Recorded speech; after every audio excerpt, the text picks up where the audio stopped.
അസ്സലാമു അലൈക്കും വറഹ്മത്തുള്ളാഹി വബറകാതുഹു.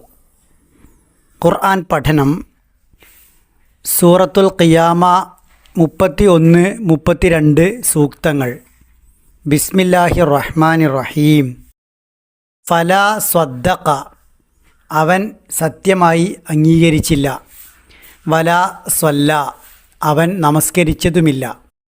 വലാക്കിൻ, പക്ഷേ, കദ്ദബ, അവൻ കളവാക്കി, നിഷേധിച്ചു. ബത്തവല്ല, പിന്തിരിയുകയും ചെയ്തു. ഫലാ സ്വദ്ദഖ വലാ സ്വല്ല, അവൻ സത്യം അംഗീകരിച്ചില്ല, നമസ്കരിച്ചതുമില്ല. പരലോക നിഷേധികളുടെ ദൗർഭാഗ്യത്തെക്കുറിച്ചുള്ള വിവരണമാണ് ഇത്.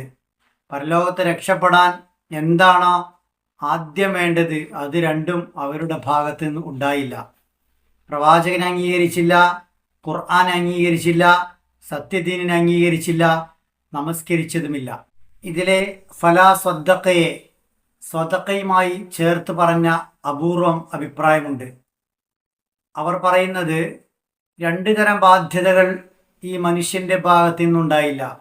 അള്ളാഹുവോടുള്ള ബാധ്യത നമസ്കാരം, മനുഷ്യരോടുള്ള ബാധ്യത ദാനധർമ്മങ്ങൾ, രണ്ടും ഉണ്ടായില്ല. അടുത്ത ആയത്തിൽ അള്ളാഹു പറയുന്നത് വലാക്കിൻ കദ്ദബ വത്തവല്ല എന്നാണ്.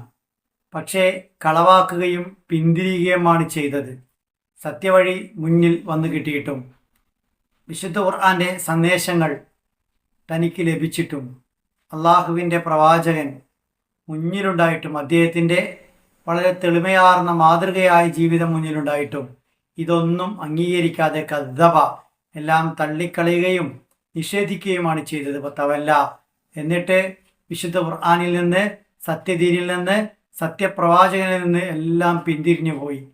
അതുവഴി തൻ്റെ സ്വർഗം നഷ്ടപ്പെടുത്തുകയും നരകം ഉറപ്പാക്കുകയും ചെയ്തു.